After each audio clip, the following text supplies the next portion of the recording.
혹시 신이라는 관념 자체에 의문을 제기하며 깨달음으로 가는 길이 신의 도움이 아닌 우리 자신의 마음과 정신에 달려있다고 말하는 가르침에 대해 들어보신 적이 있으십니까? 바로 불교의 가르침이 그러합니다. 그리고 이 가르침은 수세기에 걸쳐 많은 이들에게 깊은 사유의 화두를 던져왔습니다. 오늘의 이야기는 특정 믿음을 강요하거나 다른 신념을 폄하하려는 것이 결코 아닙니다. 불교의 근본 정신은 자유로운 탐구와 모든 것에 대한 의문, 심지어 그 가르침 자체에 대해서도 질문을 던지는 데에 있습니다. 그러니 독실한 신자이시든 철저한 효의론자이시든 혹은 그저 다른 관점에 대해 호기심이 있는 분이시든 모두가 이 자리에 함께할 인연이 있는 것입니다. 우리의 목적은 함께 탐구하고 우리 안의 고정관념에 도전하며 새로운 가능성에 마음을 여는 것입니다. 먼저 우리가 신이라고 말할 때 그 의미를 짚어볼 필요가 있습니다. 보통은 전지전능하며 우주를 다스리는 창조주를 떠올리지요. 하지만 부처님께서는 이러한 관념에 크게 집중하지 않으셨습니다. 부처님의 주된 관심사는 형이상학적인 기원에 대한 사변이 아니라 바로 지금 여기에서 겪는 인간의 고통을 해결하는 것이었습니다. 실제로 신과 우주의 본질에 대한 질문을 받으셨을 때 부처님께서는 종종 침묵을 지키시며 그러한 질문들이 해탈의 길과는 무관하다고 말씀하셨습니다. 수세기가 흐르면서 대부분의 불교 전통은 유신론과는 다른 세계관을 받아들였습니다. 그렇다고 해서 불교가 신의 존재를 전면 부정하는 무신론이라는 뜻은 아닙니다. 어떤 불교도들은 다양한 신들과 초자연적인 존재를 믿기도 하지만 이들은 전능한 창조주라기보다는 깨달은 성품의 상징적인 표현으로 여겨집니다. 그렇다면 왜 창조주라는 관념에서 벗어나게 된 것일까요? 그 핵심에는 바로 스스로 주인이 되는 삶에 대한 불교의 가르침이 있습니다. 부처님께서는 우리 한 사람 한 사람 모두가 고통에서 벗어날 수 있는 지혜와 자비심, 즉 불성을 이미 내면에 갖추고 있다고 가르치셨습니다. 우리는 구원을 위해 외부의 구원자나 신에게 의지할 필요가 없습니다. 해탈의 열쇠는 바로 우리 안에 있습니다. 마치 우리 안에 잠재된 위대한 힘을 스스로 일깨우는 것과 같습니다. 이러한 온전한 자기 책임의 사상은 우리 삶의 관점을 완전히 바꾸어 놓습니다. 우리의 행복과 영적 성장이 온전히 우리 자신의 손에 달려있다는 의미이기 때문입니다. 그저 기도나 공양을 올리는 것만으로 어떤 신적인 존재가 우리의 문제를 해결해 주기를 기대할 수 없습니다. 부처님께서 남기신 마지막 유후는 자등명 법등명이었습니다. 스스로를 등불로 삼고 진리를 등불로 삼으라는 뜻입니다. 다시 말해 자신의 지혜를 믿고 모든 것을 의심하며 어떤 지도자나 교리도 맹목적으로 따르지 말라는 것입니다. 이야기는 여기서 더 흥미로워집니다. 불교는 또한 업과 윤회를 말합니다. 우리의 행위가 현재의 삶뿐만 아니라 다음 생에도 영향을 미치는 결과를 낳는다는 생각이지요. 이는 마치 거대한 우주적인 인과응보의 법칙과 같습니다. 여기서 중요한 점은 우리의 업을 기록하고 심판하는 하늘의 심판관이 필요 없다는 것입니다. 콩 심은 데 콩나고 팥 심은 데 팥나듯이 우리 스스로가 자신의 운명을 만들어가는 주체인 것입니다. 이 업의 개념은 불교의 또 다른 핵심 가르침인 무아 사상으로 이어집니다. 이 가르침은 조금 깊이 들여다볼 필요가 있습니다.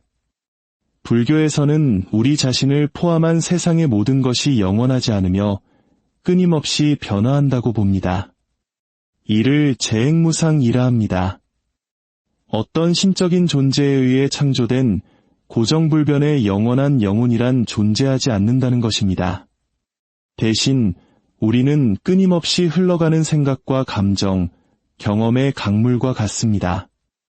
혹 이 이야기가 뜬구름 잡는 소리처럼 들릴 수도 있습니다. 수많은 철학자들이 수세기 동안 이 문제로 고심했으니까요. 하지만 부처님의 요점은 나라는 고정된 실체가 있다는 그릇된 생각에 집착하는 것이 바로 모든 고통의 근원이라는 것이었습니다. 우리 안에 아상을 내려놓고 변화의 흐름을 받아들일 때 우리는 비로소 진정한 자유를 찾을 수 있습니다. 이 모든 것이 꽤 추상적이고 지적으로 들릴지 모르지만 부처님께서는 언제나 직접적인 체험을 강조하셨습니다. 당신의 말을 그저 믿으라고 하지 않으셨습니다. 우리 스스로 진리를 맛보기를 원하셨지요. 불교가 명상과 마음 챙김 같은 수행을 그토록 중요시하는 이유가 바로 여기에 있습니다. 우리 자신의 마음을 관찰하고 알아차림을 기름으로써 우리는 모든 환상을 꿰뚫고 실상의 궁극적인 본질을 발견할 수 있습니다. 이것이 바로 문제의 핵심입니다. 불교도들은 가장 높은 차원의 진리는 말이나 개념, 심지어 믿음 너머에 있다고 믿습니다. 그것은 오직 직접적인 통찰을 통해서만 알 수 있습니다. 그래서 불교는 신의 존재 여부를 놓고 논쟁하기보다는 우리 각자가 스스로를 발견하는 개인적인 여정을 떠나도록 이끌어줍니다. 이는 마치 영적인 보물찾기와 같으며 그 최종적인 보상은 바로 우리 자신의 무한한 지혜와 자비를 깨닫는 것입니다. 믿음보다 직접적인 경험을 중시하는 이러한 태도는 불교 역사에서 매우 중요한 가르침으로 이어졌습니다. 부처님의 제자이신 사리불 존자의 이야기를 예로 들어보겠습니다. 어느 날 한 외도의 수행자가 사리불 존자에게 도전하며 말했습니다. 당신네 불교도들은 신을 믿지 않으니 당신들의 길은 불완전하오. 사리불 존자는 이렇게 답했습니다. 버디어 설령 창조주 신이 존재한다 하더라도 그것이 불교의 길을 버릴 이유는 되지 않습니다. 우리는 맹목적인 믿음 때문이 아니라 부처님의 가르침이 평화와 해탈로 이어진다는 것을 스스로 확인했기에 그 길을 따르는 것입니다. 또한 부처님께서 회의적인 사람들에게 당신의 말조차도 맹목적으로 믿지 말라고 하신 유명한 칼라마 경의 가르침을 생각해 보십시오.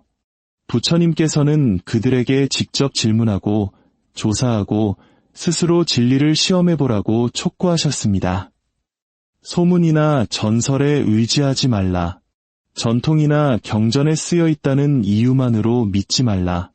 논리적인 추측이나 추론, 피상적인 유사성에 의지하지 말라. 어떤 견해에 동의하거나 그럴듯해 보이거나 혹은 이 스승은 우리의 스승이다라는 생각만으로 받아들이지 말라. 그대들 스스로 이것이 해롭고 그릇되고 나쁘다는 것을 알 때 그것들을 버려라. 그리고 스스로 이것이 유익하고 올바르며 선하다는 것을 알 때 그것들을 받아들이고 따르라. 오늘 우리는 참으로 많은 이야기를 나누었습니다. 신에 대한 불교의 관점은 논쟁의 여지가 있을 수 있지만 그것은 우리에게 영성에 대한 기존의 관념을 다시 생각하게 하는 깊은 화두를 던져줍니다. 외부의 구원자나 추상적인 믿음에 의존하는 대신 불교는 우리에게 안을 들여다보고 깊이 질문하며 우리 자신의 경험을 신뢰하라고 권합니다.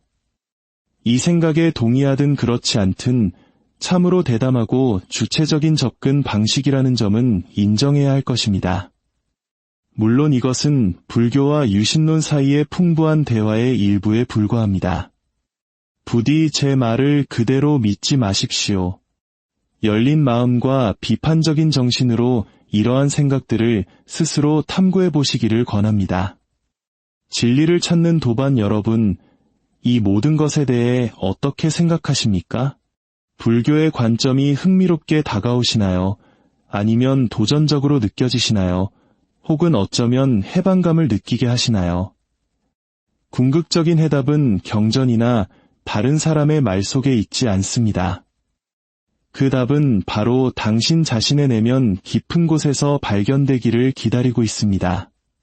그러니 끊임없이 질문하고 꾸준히 수행하며 여러분 자신의 지혜가 가진 힘을 믿으십시오.